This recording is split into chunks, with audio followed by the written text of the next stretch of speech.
chicos, ¿cómo estamos? En este vídeo os traigo una mano que me parece una situación muy interesante porque ilustra muchos de los conceptos que me gustaría que tuviesen los miembros de la escuela. Aprovecho para recordaros que el proyecto High Kings empieza el 1 de noviembre y quedan 4 de las 16 plazas disponibles.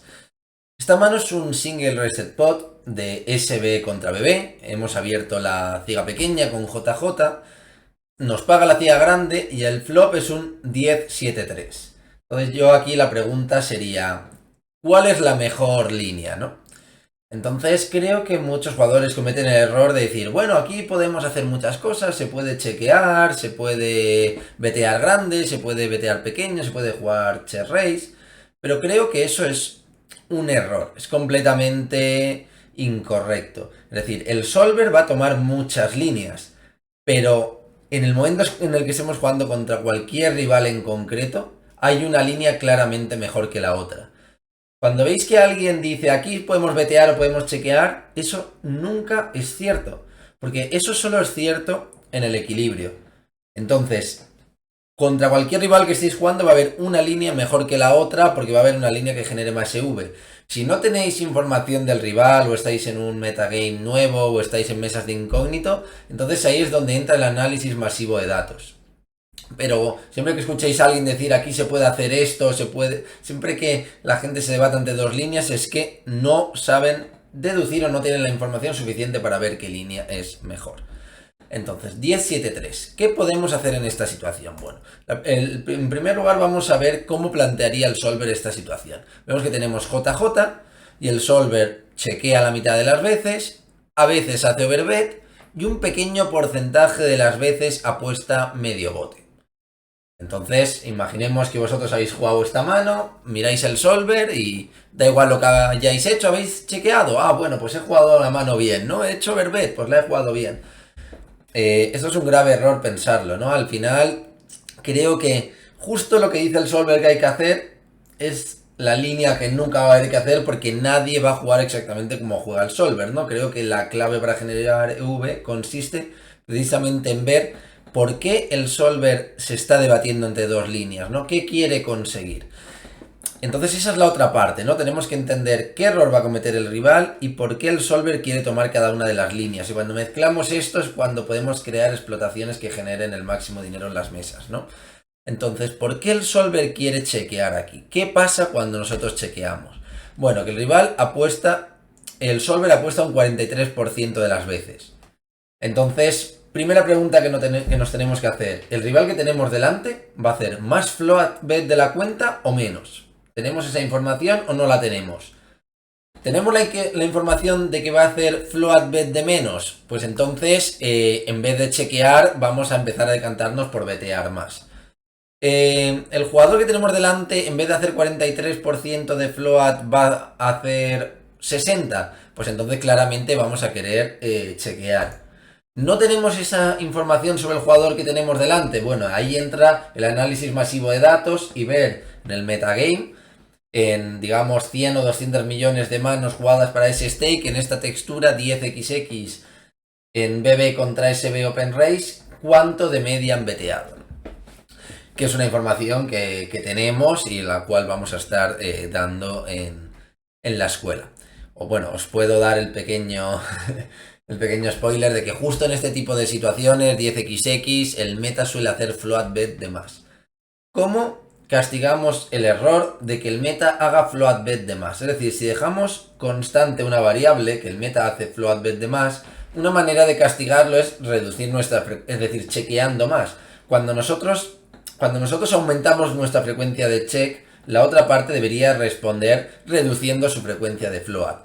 Si la frecuencia de float del jugador IP se va a mantener constante, una manera de explotarlo es reduciendo nuestro porcentaje o nuestra frecuencia de ECB, ¿no? Pero otra cosa que hay que tener en cuenta, otro factor que hay que tener en cuenta es qué quiere conseguir JJ. JJ es una mano que tiene muy buen EV, ya que al final son nuestras manos con más EV, ¿no? Además de los sets, pues van a ser básicamente las overpairs. Pero ahora mismo tenemos un SPR de 15. A una mano como JJ le interesa muchísimo reducir el SPR. Es decir, si ahora mismo tuviésemos un SPR de 1, JJ sería una mano increíble, pero cuanto más grande sea el SPR, más incómodo está JJ. ¿Por qué? Porque el TAN puede caer perfectamente una dama, un rey, un as, un 8, un 9, se puede completar el color. Prácticamente no hay TANs buenos.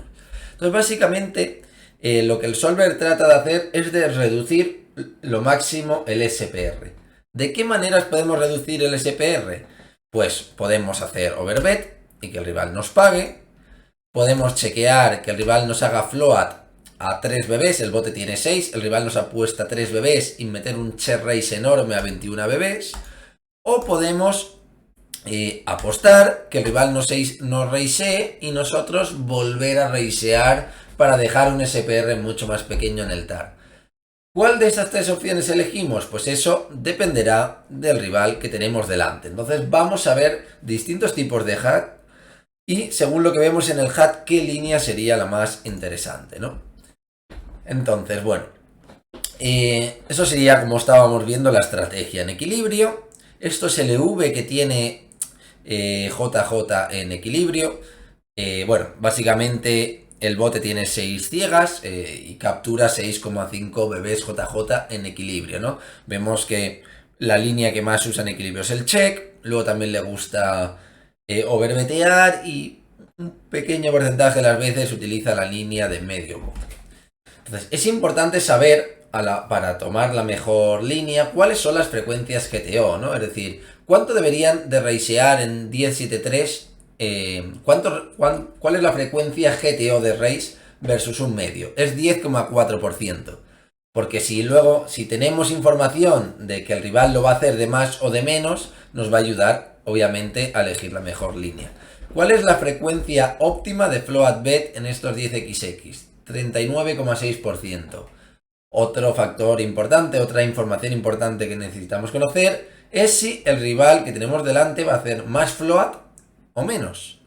Y en caso, como os decía, de no tener esa información, entra el análisis masivo de datos en juego para ver en ese tipo de situaciones el meta de media que está haciendo, ¿no?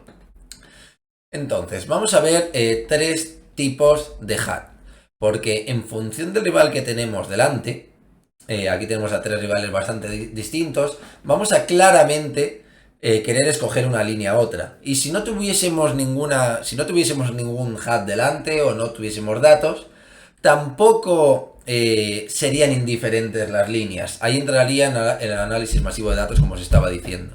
Por lo tanto, desconfiar de los coaches que siempre os dicen aquí podemos hacer esto o esto otro. No, siempre hay una línea mejor si tenemos suficiente información, ¿no?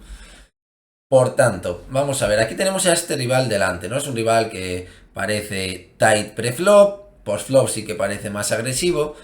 No quiero entrar mucho en el juego. Obviamente, si vemos este fall contra el open raise, tendríamos que abrir mucho preflop y demás. Pero ahora no quiero entrar en eso, simplemente quiero entrar en los stats de float y de raise a la CB, ¿no? Básicamente para mostrar el punto al que quiero llegar. Obviamente hay muchos más stats que voy a obviar para este ejemplo, ¿no? Pero vemos que si este jugador, en vez de la frecuencia que vemos de float GTO, aquí sería 39%, este jugador parece que se está pasando mucho con las frecuencias de float. Entonces, ¿qué va a pasar? Que claramente preferimos chequear puro JJ para que el rival nos apueste 3 ciegas y nosotros hacer un check raise a 21 y castigar muchísimo a sus toppers y a sus draws. JJ deja de ser indiferente en esa situación. JJ aquí vemos que era indiferente y aquí ha dejado de ser indiferente y claramente prefiere chequear.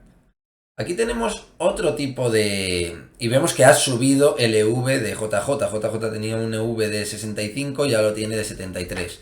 O lo tenía de 6,5 bebés y ahora lo tiene de 7,3.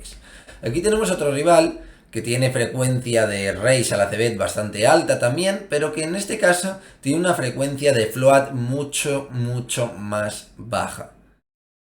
Por tanto, ¿cómo conseguimos con JJ reducir el SPR lo antes posible? Pues vamos a apostar pequeño para que el rival nos raisee mucho y nosotros volver a raisear. Aquí JJ no quiere chequear nunca si el rival está haciendo float de menos.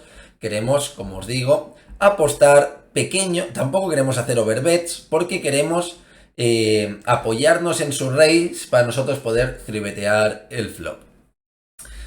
Supongamos que ahora estamos jugando contra un tercer tipo de rival, un rival muy pasivo, que vemos 22, 18, 8, un 45 de buen soft flop. Esto es un perfil muy extremo, obviamente va a tener frecuencias de float muy bajas y es especialmente relevante dado lo tight que es preflop, un raise al ACBet extremadamente bajo para lo tight que es preflop. Entonces a este jugador no tiene ningún sentido chequear. Vemos que en equilibrio estamos chequeando siempre, a este jugador no le vamos a chequear nunca una mano como JJ. Y tampoco tiene mucho sentido apostarle pequeño si él nunca nos va a raisear con una frecuencia muy baja, ¿no? Al final, para que nos compense meter estos bets pequeños, queremos que tengan frecuencias de raise altas. Cuando estamos contra este tipo de rivales puede tener sentido, pero contra alguien que nunca va a raisear ni fin de valor ni va a blufear, pues preferimos claramente apostar grande, overbetear JJ, sacar máximo valor inmediatamente a sus parejas, conseguir call de un 7, de un 10, de proyectos de color, conseguir falls de rey dama que tienen 6 outs, ¿no? Otra cosa curiosa, vemos como con respecto al equilibrio, como os comentaba, JJ captura 6,5 veces en equilibrio y contra estos dos perfiles estamos capturando más, ya que están cometiendo errores y JJ aumenta su EV. Pero contra este jugador vemos como JJ está capturando menos EV. ¿Por qué es esto? Porque obviamente si tenemos una mano por valor contra un rival muy tight, las manos por valor pierden EV.